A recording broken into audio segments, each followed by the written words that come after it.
Thank you, Meredith, and good afternoon, good evening for me.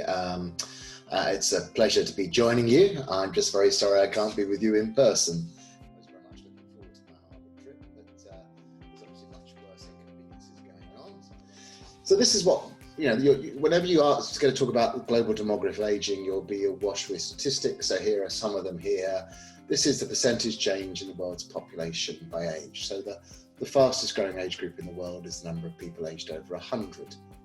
Now, this standard aging society story, which is just focused on a shift in the population structure, fewer young people, more old people, is what leads you to that negativity.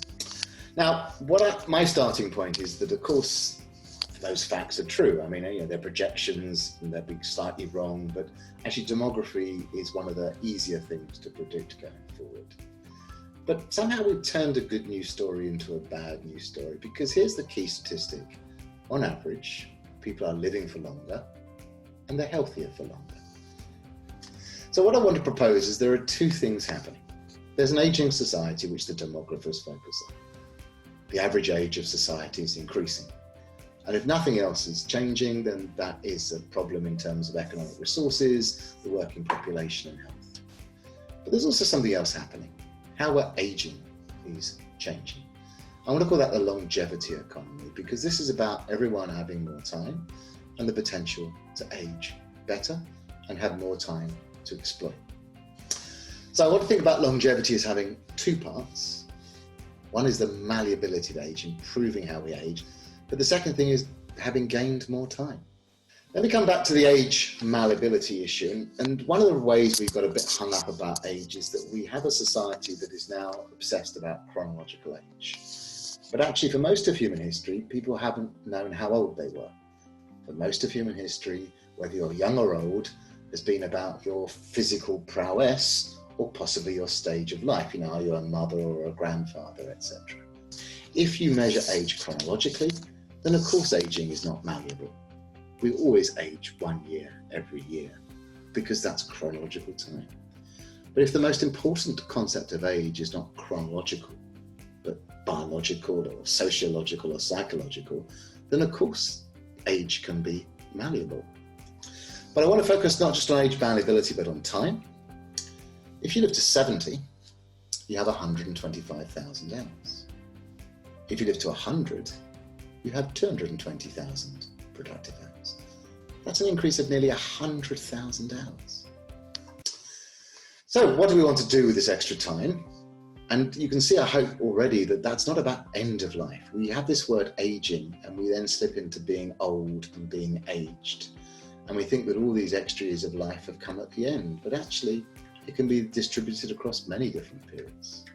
What does it all mean? Well, our current structure of a three-stage life of education, work and retirement just really cannot be stretched to survive to 90 or 100 years.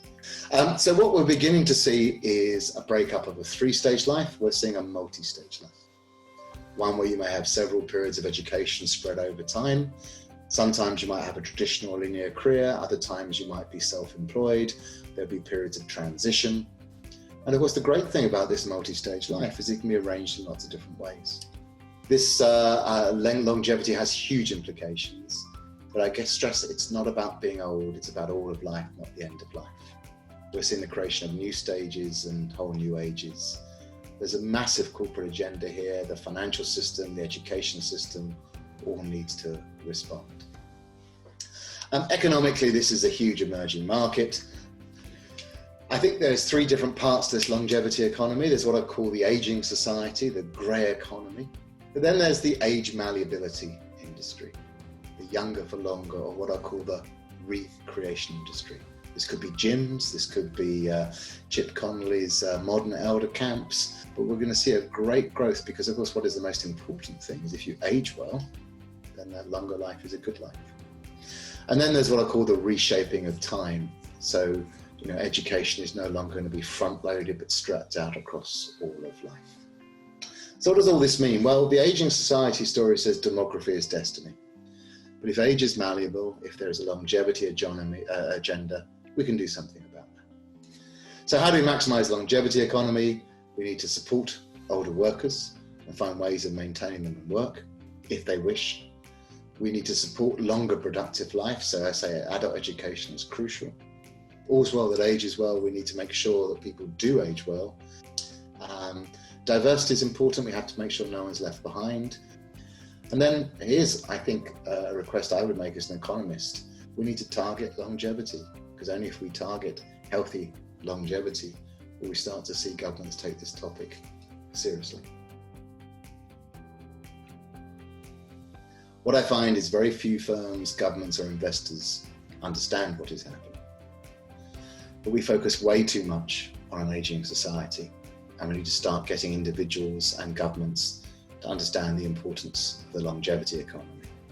We can't deny that ageing has its challenges, but if we are living for longer and healthier for longer, there should be lots of opportunities that we can seize.